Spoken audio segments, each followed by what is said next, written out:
foli ani tanuni an bɛ o lase Mali actif filɛbaga bɛɛ lajɛlen ma Mali kɔnɔ Mali kɔ kan an ka foli bɛ se aw bɛɛ lajɛlen ma a balimakɛ Elbashir Cham bi an ka babu o bɛna tali kɛ kosɛbɛ kurantigɛ kan kurantigɛ n'a dibi kurantigɛ n'a lakanabaliya kurantigɛ n'a a funteni an bɛna kuma o de kan bi walasa ka masala o kan an balimakɛ bɛ an bolokɔrɔ kunnafonidila don Maliki Konate ni maa dogolen tɛ tuguni a ka cɛsiri bonyara kosɛbɛ san tɛmɛn'o la kurantigɛ min ni a degun tun bɛ se maliyɛnw ma a wulikajɔ caman kɛ walasa o degun bɛ se ka nɔgɔya cogo min na maliyɛnw bɛ se ka kuran sɔrɔ i n'a fɔ u sago la cogo min na Maliki i ni la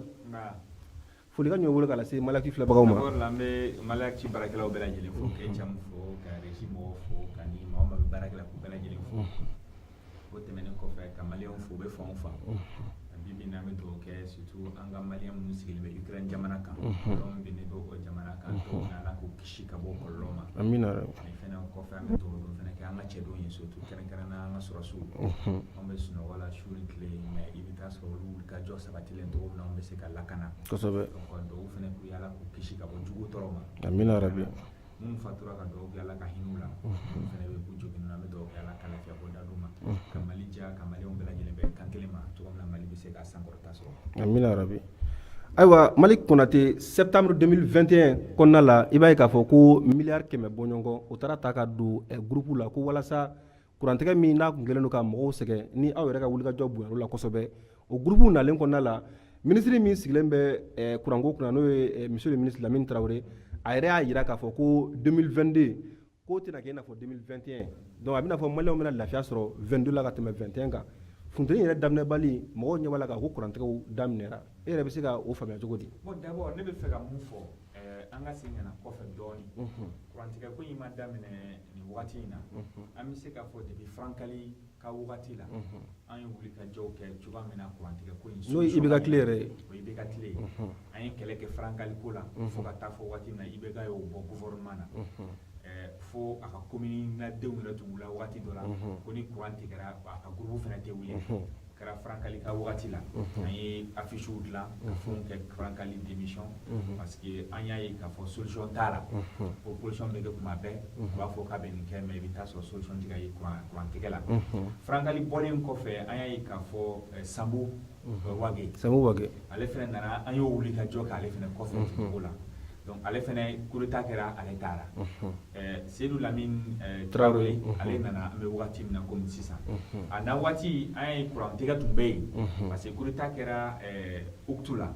donc an y'a ye ka bɔ Octobre la yanni ka se janvier yɛrɛ ma yanni ka se mars yɛrɛ ma kurantigɛ yɛrɛ so waati an ye kurantigɛ bɛ ka kɛ ko mais kɔrɔlen kuran tɛ tigɛ nɛnɛ wagati kɔrɔlen kuran tɛ tigɛ samiya kɔnɔ Ibrim Buakɛ Keïta ka waati dɛ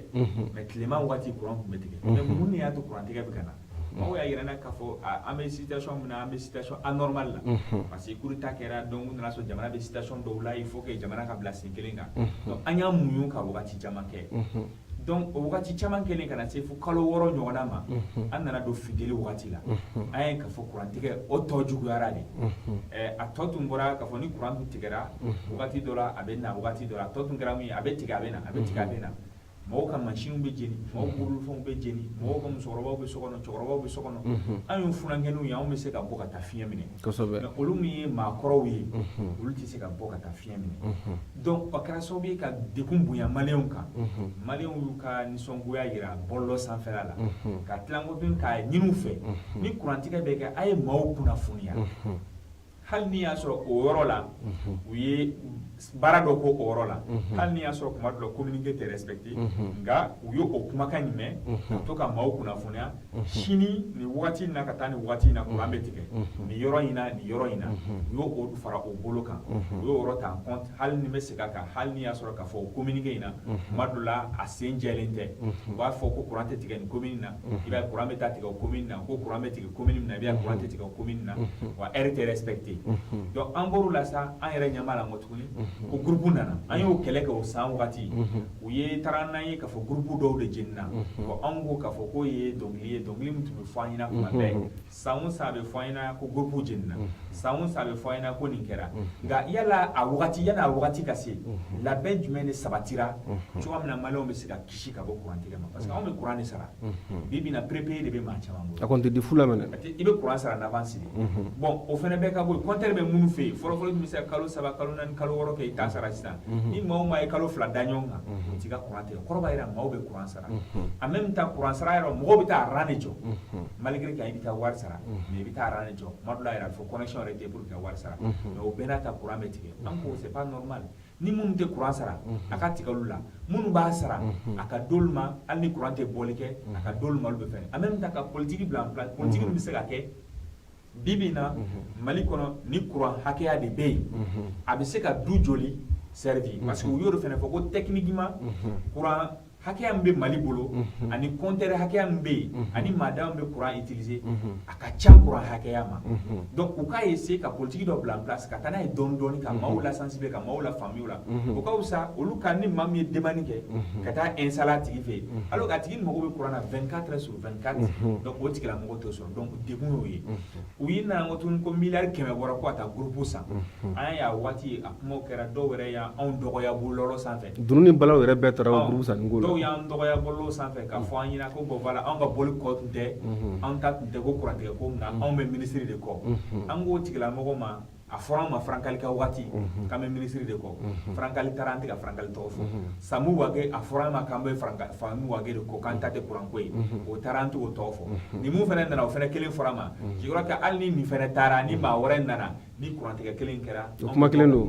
don parce que an b'a sara de a fu tɛ donc mun don sisan je crois que mun kan ka kɛ Amadu Tumani Ture ka fanga bannen kɔfɛ ala ka hinɛ a la transition min nana o transition tun y'a kɛ cogo di bon courant bɛ tigɛ nin quartier la k'a daminɛ heure la ka taa bila nin heure la a bɛ di nin kɛra mɔgɔw b'u organiser en fonction de ça mais courant bɛ tigɛ wagati bɛɛ e t'a la a bɛ tigɛ heure min na i ka minɛnw branché don i ka machine branché don et puis i t'a na waati fɛnɛ dɔn i t'a na waati fɛnɛ dɔn en même temps kɛrɛnkɛrɛnnenya misali la ne bɛ plateau dɔ kɛ yan ni groupe t'i bolo ni courant tigɛra sa i ka émission bɛɛ bɛ jɔ baara don i dayirimɛ ma jɔ wa donc e dayirimɛ durulen fɛn min na e bɛ se k'i sigi k'o lajɛ cogo di a tɛ se ka kɛ donc finalement groupe min fɛnɛ nana u k'o ma ko d'ici mars an bɛ mars la déjà bien le 2 mars ministre ye mun fɔ an ɲɛna a n'a ye mun fɔ télé la a n'a ye mun fɔ presse maaw ɲɛna ko groupe in nana ko d'ici mars 2022 ko groupe bɛ installer ka ban ko n'Ala sɔnna ko ɲinan courant ko ni san tɔ an ɲɛ b'a la o yɛrɛ ma daminɛ fɔlɔ funteni yɛrɛ ma daminɛ fɔlɔ courant tigɛ juguyalen fan bɛɛ fɛ l'autre jour courant tigɛ juguyara maaw y'a fɔ ko falajɛ incendie don k'a kɔn falajɛ incendie ɲɛ courant tun bɛ ka tigɛ i b'a fɔ ko kilon tan nɛnɛ fɛ a bɛ ka tigɛ funteni fɛnɛ sera o tɔ juguyara ka fara kan donc a bɛ mɔgɔw jɔrɔ parce que y'an tɛ se k'a fɔ en tant que client i ye garabali ta yɛrɛ fɔ sani an ka tɛmɛ o kan yɛrɛ an b'a la ko a source kɛra feu électrique ye min ye énergie ka poto dɔ minɛ poto min bɛ courant transporter ka bɔ ni a ye barrage la ka na ni a ye distribution na est ce que e yɛrɛ bolo o fana bɛna kɛ sababu ka courant ko tɔ yɛrɛ fana gɛlɛya wa bon je pense que o mun filɛ nin ye u y'o kumakan mun fɔ dɔw y'o kumakan fɔ mais dɔw y'a fɔ k'a fɔ k'a sababu ye courant ye dɔw ko non k'a sababu ye ko tasuma de wulila fan dɔ fɛ bɛɛ y'a ta fɔ mais ne kɔni n t'a fɔ ko communiqué ne kɔni ma communiqué officiel fɔlɔ parce que protection civile de kan ka rapport kɛ a fɛn ye jumɛn ye a source ye jumɛn olu kan ka kɛ cogo parce que surtout lakana tigilamɔgɔw source ye jumɛn ye ka se k'o fɔ a ka dɔn ko fɛn source ye jumɛn ye mais ko k'a ye dadigi kɛ u ka énergie ka fɛn na bon a bɛ se ka kɛ a bɛ se ka défaut lase distribution ma nka fɛn mun fɛnɛ don fɛn mun kan ka prévoir de san o san anw de b'a la an bɛ sini c'est-à-dire an bɛ bi ta de ɲina alors que an kan ka prévoir de san 10 yanni san 10 cɛ Mali courant ko bɛ cogo min na Dakar courant ko tun ka jugu ni Mali ta ye gouverner c'est prévoir Dakar courant ko tun ka jugu ni Mali ta ye Guinée fɛnɛ tun ta ka jugu dɔɔni dɛ donc mais an m'o ye ya président kɔrɔ min taara n'o ye Alpha Condé m'a fɔ ko sisan maintenant ko Bamakɔ de b'a ta ko Conakry n'est pas Bamakɔ n'est pas Conakry alors que an fɛnɛ tun ma waso la mais olu fɛnɛ ye u ye barrage kɛ u ye fɛnw kɛ vraiment ka fɛnw sigi sen kan fɛn min bɛ kɛ sababu ye ka jamana kɔnɔdenw la caman bɔra courant tigɛ la sisan mais anw fɛ yan mun de bɛ yen san o san ni problème bɛ yen an bɛ wuli ka taa Côte d'Ivoire ka taa deli la ka taa courant dɔ minɛ fɛ walima an bɛ se ka taa groupe dɔ louer an fɛ k'o sigi pour que aw ka tɛmɛ mais n'o waati tɛmɛna o waati kelen bɛ tila ka segin ka na kɔ tuguni donc mun de kan ka fɛɛrɛ de ɲini ministre ko fo miliyari 2000 nin kɔ ko fo k'o d'ale ma o de ka ca ni Mali budget yɛrɛ Mali budget bɛ 1000 milliards et quelque la ka taga se fo kuma dɔ la a bɛ taa 2000 kɛ mais ale ko o budget yɛrɛ dɛ o de ka d'ale ma pour que ale Mali courant ko jumɛn an bɛ baara kɛ cogo di o la an dun bɛ kɛlɛ fɛnɛ la donc je crois que u kan ka techniquement ka fɛn dɔw bila en place mun bɛ kɛ sababu ye au moins là ni fɛn dɔ kɛra même misala ta bibi na Ukraine Amérique comment Russie y'u ka télévision so antenne bombardé waati kunkurun dɔrɔn après télévision so commencera k'a émettre parce que u y'a préparé ni nin bɔra ye ni plan B ni fɛnɛ bɛ yen mais anw fɛ yen ni groupe kelen jɛnna dɔrɔn c'est fini fɛn bɛɛ bɛ jɔ fo ka taa groupe wɛrɛ de ɲini ka na donc fo o le mécanisme ka bila u ko k'u bɛ ka baara kɛ donc an b'a si k'a la yanni mars kalo ka ban o ka taa sɔrɔ ni groupe min bɛ installé la même avant-hier u ye maaw cɛ ka taga n'a ye centrale thermique bɛ sigi donc ka taa groupe yira mɔgɔw la ko installation bɛ sen na an b'a bisigiya ko ni installation banna ko mɔgɔ bɛ lafiya bɔda sɔrɔ nka marsi de fɔra an ɲɛna u k'u jija u ka marsi in respecté parce que problème bɛ yɔrɔ min na n ye kun segin o de kan anw funankɛnɛw bɛ se ka kun an bɛ se ka bɔ ka taa mɔgɔkɔrɔbaw bɛ so kɔnɔ o fana bɛ ka bɔ yen banko fana ka bɔ bon ni ministre lamɛn waati min na taara Abidjan après je crois qu'il y a 76 kilowatts de vous le 100 kilowatts hakili taara fɔ fa ko kilo 30 walima 40 de sɔrɔ la bon j'ai pas trop les ye dɔ fɔ yen nɔ voilà donc olu fɛn ninnu na a y'o mun fɔ dɔ sɔrɔla maintenant an bɛ yɔrɔ jumɛn sisan bi bi na gɛlɛya bɛ yen CEDEAO ninnu ko k'u ka fɛn bɛɛ lajɛlen bɛ jɔ bon ni fɛn bɛɛ jɔra mun kelen bɛ sen na n'o ye denrée alimentaire n'o dunfɛnw ye k'o dɔrɔn mɛ anw minnu bɛ taa Côte d'Ivoire de ka taa courant deli ye mais ɲinan ta la an bɛna kɛ cogo di wa o fana na ko k'a fɔ miliyari 80 ko fɔ ka taa se 90 ma k'o juru banna k'o ma sara donc je pense que Abidjan ka juru bɛ Mali la oui courant ko la alors que anw minnu anw fɛ yan courant ko je crois que anw man ka siri maa la courant ko la tile min b'an fɛ yan ji fana bɛ yan ji bɛ yan mun b'an bali ka baara kɛ cogo min na o de an b'o bɛɛ to sa tile min b'anw fɛ yan k'an tɛ se k'o tile la baara taa Maroc olu bɛ tile la baara ka courant di maaw ma taa u ka taa fɛnw lajɛ i bɛ taa panneau sigilen sɔrɔ cogoya min na k'o utiliser k'o di mɔgɔw ma o y'an kɔrɔ yan an bɛ ka ko ATT yɛrɛ la ko hali Alimaw yɛrɛ fana tun bɛ fɛ ka na ni a projet dɔ ye 25 km de panneau solaire ka na o fɛnsɛ an ka dugu dɔw la pour que ka courant mais Segu ka fɛn ka jumɛn na panneau tɛ yan panneau donc je pense que an bɛ se ka nin système bila en place système bɛ se ka permettre an ka moyen mun b'an bolo ala ye mun d'an ma an ka o exploiter ka se ka funteni mun b'an fɛ yan tile mun b'an fɛ yan k'o exploiter cogo min na maaw bɛ se ka courant sɔrɔ mais anw t'o exploiter alors que tile in jukɔrɔ funteni dɔrɔn t'a kɔrɔ opportunité bɛ yen nɔ an b'o opportunité de lamɛn donc o opportunité min filɛ nin ye o bɛ se ka yɛlɛma k'a di jamana kɔnɔdenw ma o bɛ lafiya sɔrɔ n bɛ misaliya ta Canada kan Canada ji lajɛ kɛ tellement que ji ka ca yen olu bɛ ji bɔ de u bɛ ji di mɔgɔ mɔgɔ ka cari u bɛ mɔgɔ insister ka ji utiliser de parce que ji ka ca dugukolo jukɔrɔ mais funteni b'anw fɛ yan courant b'anw fɛ yan pourquoi an tɛ mɔgɔ insister au contraire EDM b'a fɔ an ɲɛna k'an kana courant bɛrɛ utiliser EDM b'a fɔ an ɲɛna k'an ka courant économiser EDM b'a fɔ an ɲɛna k'an ka ji utiliser alors qu'à la fin du mois e b'a sara de a tɛ ka di fu mɛnɛ o kɔrɔ bɛ mun yira san joli maaw b'a sara de gratuitement tɛ dɛ en même temps u b'a fɔ fɛnɛ ko entreprise baw de t'a sara donc o entreprise baw minnu t'a sara o minnu b'a sara pour ka privé minnu b'a sara alors que ninnu minnu filɛ n'u t'a sara n'a tigɛra groupe b'olu fɛ yen et puis o fana bɛɛ k'i cɛ ka bɔ yen i b'a ye k'a fɔ ko hali énergie baarakɛlaw fana olu fana courant sara cogo ni anw fana ta tɛ kelen ye parce que avantage dɔ fana kɛlen don olu fana ye courant sara la mais pourtant an dun bɛɛ bɛ ka courant jeni fana ka taa fɛ donc est ce que o yɔrɔ fana tɛ injustice dɔɔni wa bon je pense que ne hakili bɛ ka mun fɔ dɔrɔn ne bɛ kuma n tɛ ka kuma techniquement parce que n tɛ foyi dɔn techniquement k'a fɔ courant ko la technique la ne kan kɛ ne t'o dɔn mais ne bɛ kuma mun kan en tant que client client tɛ se k'a ka wari don fɛn na ka tila tuguni k'a ka tila ka maɲumantɔ ko o nɔfɛ je crois que là on doit même interpeller les associations des consommateurs c'est là où ka lutte de kan ka kɛ nin yɔrɔ ye parce que au moins là an ye wari de don a la o maintenant mɔgɔw ka minɛn minnu jenina misala sisan waati dɔ kɛra ne ka télé jenina ka n ka radio jeni ka n ka bureau machine dɔ jeni n ko n bɛ taa plainte déposer ko non ko fo n ka dossier constitué dossier constitué fana ko courant tigɛra heure min na ani minute hakɛya min na ko k'o bɛɛ sɛbɛn courant min bɛ tigɛ a bɛ taa ka na a bɛ tigɛ a bɛ taa ka na e b'a dɔn waati kelen jumɛn kɔnɔ ni courant tigɛ kɛra sababu ye k'e ka fɛn tigɛ donc e bɔnɛna i ka frigo bɛ jeni i ka clim bɛ jeni i bolofɛnw bɛ jeni i bɛ tila ka taa kura wɛrɛ san alors que e min b'a sara de au moins c'est le minimum na ka maaw informer yan'a ka tigɛ n'a tigɛra n'a bɛna bila fɛnɛ ka maaw informer a bɛ na ni heure la mais kuma dɔ la a bɛ fɔ k'a bɛ tigɛ ni heure la a bɛ tigɛ ka kɔn ɲɛ a fɔ k'a bɛ na ni heure la a bɛ na ka kɔn ɲɛ walima a bɛ na o kɔfɛ donc finalement maaw t'a dɔn bilen donc les clients anw sɛgɛnnen don an bɛ mun nɔfɛ dɔrɔn ko ministre k'i jija findeli bɔtɔ filɛ nin an bɛna don sunkalo la maaw sɛgɛnnen don donc u k'u jija ka fɛn bɛɛ lajɛlen kɛ cogo min bɛ se ka kɛ courant distribution a bɛ nɔgɔya maaw bɛ se ka sɔrɔ miliyari kɛmɛ an ka se ka ja an ka se ka nafa ye o fana bɛɛ ka bɔ yen u ka politique bila en place Bamakɔ dɔrɔn tɛ dɛ Mali fan bɛɛ lajɛlen parce que ministère sigilen tɛ Bamakɔ dɔrɔn kama a sigilen don Mali dugukolo fan bɛɛ lajɛlen de kama courant bɛ se ka boli nin bɛɛ kan cogo jumɛn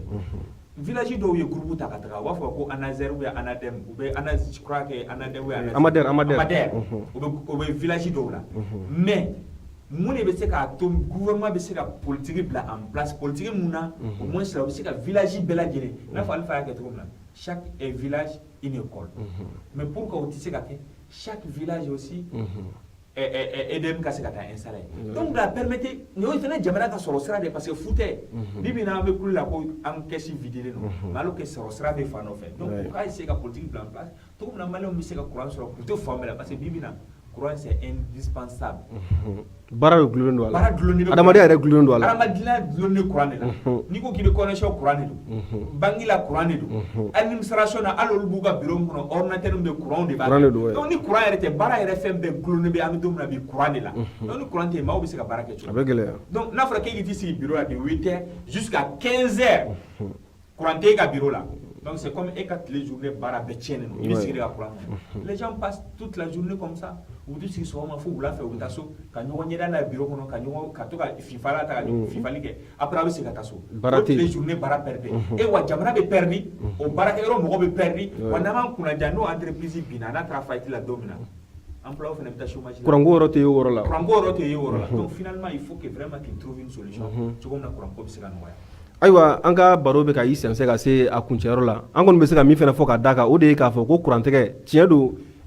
jamana ɲɛmɔgɔw jɔyɔrɔ bɛ se ka ye a la nka maliden fana caman fana jɔyɔrɔ bɛ kurantigɛba in fana la parce que i b'a jateminɛ k'a fɔ ko dɔw kɛlen don ka compteur ta k'a sigi u fɛ yen nɔ nka courant soin de dagalen don u fɛ yen nɔ en même temps branchement anarchique i b'a ye k'a fɔ i bɛ taa quartier dɔ la i bɛ taa sɔrɔ filmisɛnnin minnu bɛ don sokɔnɔna installation na olu de kɛlen don ka carré kɔnɔnaw cɛci dɔw gulonnen bɛ sanfɛ dɔw bɛ dugukolo jukɔrɔ la ka taa brancher ɲɔgɔn fɛ yen nɔ sara cogo tɛ o la o bɛɛ ye sonyɛli de ye min bɛ se ka na ni kɔlɔlɔba ye kosɛbɛ an ka courant distribution na fo ka bɔ yen nɔ ka na se jamana ɲɛmɔgɔ fana ma on a l'habitude de le dire gouverner c'est prévoir donc nin y'a san caman ye funteni mana se i b'a ye kurantigɛ barika bɛ bonya adamaden n'u mago bɛ kuran na waati bɛɛ nɛnɛ fara funteni kan sunkalo fana bɛ ka se jamana fana bɛ situation dɔ fana kɔnɔna la i b'a ye k'a fɔ k'an bɛ transition kɔnɔ furugufurugu ni fɛn caman bɛ yen nɔ dimi bɛ na ni a ye dimi fana sɔrɔ ka teli n'a sɔrɔ ni mɔgɔ funteni wulila mɔgɔ funteni bɛ wuli ni mɔgɔw tɛ kuran mara la ni kuran tɛ mɔgɔw kunna ka se ka u lafiya Maliki kumakan laban jumɛn b'i bolo ka se an filɛbagaw ma kumakan laban bɛ ne bolo dɔrɔn o de ye k'a fɔ jamana ɲɛmaaw k'u jija ka baara kɛ baara de bɛ jamana nafa baara de bɛ jamana bɔ nɔgɔ la bibi in na wulikajɔ caman bɛ yen nɔ mais u k'a essayer ka baara dusu don jamana kɔnɔdenw ni Ala sɔnna ka wuli ka se k'a jira jamana kɔnɔdenw na n'an ye baara kɛ an b'a nafa sɔrɔ baara kɛlen jumɛn ye mɔgɔw ka taa baarayɔrɔ la heure la u ka jigin heure la u baara min confier la ko baara ka kan ka kɛ cogoya min na yuruguyurugu ka dabila nin ka dabila fɛn ye mun ye k'a fɔ mun ye kɛrɛfɛden ko n'olu bɛ ka kɛ ko ka kɛ jɛlenya kɔnɔ n'o kɛra sababu ye jamana bɛ nafa sɔrɔ jamana kɔnɔdenw bɛ nafa sɔrɔ n'o kɛra sababu ye jamana bɛ développer parce que tɔw bɛ baara la anw bɛ kuma na tɔw bɛ baara la anw bɛ wuli ka jɔ wɛrɛw la je pense que aujourd'hui an kan ka nin bɛɛ lajɛlen de bila diɲɛma binna an kan diɲɛ binna an kan de parce que sanction talen don Mali kama binna diɲɛ binna an kan de k'an kɛ k'a fɔ u bɛ fɛ k'an tereke k'an tɔ tereke bɔgɔ la anw man ka sɔn o ma an bɛ sɔn o ma yɔrɔ jumɛn o de ye an kan ka cɛsiri cɛsiri ye jumɛn ye cɛsiri tɛ kuma ye cɛsiri tɛ discours ye cɛsiri tɛ wuli kɛ min ye cɛsiri ye fɛn jumɛn i bɛ baara mun na i k'i jija o fɛ k'o baara kɛ jɛlenya kɔnɔna na cogo min na jamana bɛ se ka nafa sɔrɔ jamana kɔnɔdenw bɛ nafa sɔrɔ n'o kɛra jamana bɛ yiriwa baara kana kɛ a ka daminɛ 10h 14h baara ka jigin mais o tɛ se ka faamuya e caman bɛ bɔ sisan ka taa baarayɔrɔ dɔ la sisan i bɛ taa sɔrɔ heure ma se fɔlɔ dɛ 16h moins 10 de bɛ yen 10 minutes b'a bolo toujours ka se ka baara kɛ donc o 10 minutes b'a bolo ka baara kɛ i bɛ taa sɔrɔ a bɛ ban ko non ko baara jiginna mais baara ma jigin baara bɛ jigin 16h de donc ni baara bɛ jigin 16h 16h moins 10 ko baara jiginna alors que 10 minutes bɛ bɛ se ka maaw servir n'o ye jamana fana bɛ servir n'o ye hali n'e bɛna wari de bila caisse kɔnɔ jamana ka caisse dɔ kɔnɔ fɛn bɛ taa maɲuman i bɛna wari bɔ i kun dɛ e bɛ to maɲuman ko deli la sa karisa ka segin ka wari ɲini ka tila ka segin ka dépenser karisa ɲa ma sa i ka ɲinabɔ mais alors que jamana wɛrɛw kan ni client taara sigi hali ni y'a sɔrɔ k'a fɔ ko baara bɛ jigin 16h ko 15h55 de bɛ yen a bɛ client servir ni client servir ni 5 minutes sera ka client bɔ salam lafiya baara jigin ni 5 minutes ma se ka client bɔ n'a b'a yɛlɛ 16h sanfɛ ka taa fo 16h30 la walima 16h45 la o 45 minutes walima o 30 minutes na a bɛ fɔ ma ko heure supplémentaire o musakanin bɛ sara o musakanin bɛ sara ye ale bɛ ka nafa sɔrɔ client bɛ nafa sɔrɔ jamana fana bɛ nafa sɔrɔ mais n'ale ko client ma ko non non ko baara jiginna ka sɔrɔ baara ma jigin client tɛ nafa sɔrɔ jamana tɛ nafa sɔrɔ ale min yɛrɛ ye baarakɛla ale tɛ nafa sɔrɔ a bɛ kɛ perte ye a bɛ kɛ perte ye mais 2014 ko baara jigin i bɛ taa sɔrɔ o ye machine bɛɛ faga 2014 baara jigin donc je pense que an kan ka ɲɛsin baara de ma baara de bɛ jamana nafa baara de bɛ jamana bɔ nɔgɔ la donc an ka ɲɛsin o ma ka jamana kɔnɔdenw insister ka tɔw kan maa minnu bɛ baara kɛ fɛnɛ k'u encourager parce que jamana in fɛnɛ o fɛnɛ k'a fɔ baarakɛlaw encourager tɛ dɛ tant que ne tɛ se kuma na e tɛ jate donc an ka baarakɛlaw encourager n'o kɛra sababu ye olu fɛnɛ bɛ kɛ sababu ye ka dusu don maa wɛrɛw fɛnɛ kɔrɔ k'o sira ta n'o kɛra sababu ye jamana bɛ bɔ nɔgɔ la diɲɛ bɛ ka bin ni min kan kan u bɛ maloya parce que u b'a ye k'a fɔ an ye baara kɛ an ye to k'an yɛrɛ ye. Ayiwa o bɛ a to an bɛ a fɔ aw ɲɛna k'a fɔ k'an bɛ don min na i ko bi jamana in Mali kura an mago t'o la fɔlɔ dɛ an mago bɛ maliyɛn kura de la maliyɛn kura de bɛ Mali kura kɛ o ye jumɛn ye ni a ma ɲɛ an jɛnna n'a ye k'a fɔ ko diɲɛma mɛnna ka balo an na diɲɛma ka binkanni juguyara an na n'an ko k'an bɛ an yɛrɛ ta an tɛ se k'an yɛrɛ ta nin dɔ wɛrɛ i n'a fɔ Mali y'a fɔ cogo min na baara dɔrɔn de bɛ se ka an ko minnu balola na olu gɛnni baara dɔrɔn de bɛ se ka olu remplacer parce que olu ye baara de k'u fɛ yen nɔ ka se u fɛ yen nɔ fo ka na tila ka na an fɛnɛ minɛ k'an bila u ka minɛn kɔnɔna la n'an ma ɲɛ an b'an yɛrɛ bɔ ni baara de ye o bɛ dansigi kɛ an ka bi babu la aw tun ye min na mɛn min bɛ tali kɛ kosɛbɛ kurantigɛ komi ni o daminɛra funteni don Mali la an ye an balimakɛ Mali Konate kunnafonidila don a cɛsirilen don fɛnɛ kurantigɛ min ni a bɛ sen na a bɛ se ka jɔ cogo di maliyɛnw bɛ se ka lafiya sɔrɔ ale tun ye an ka maa weleelen bi an bɛ aw bɛɛ lajɛlen fo aw ka kulumajɔ la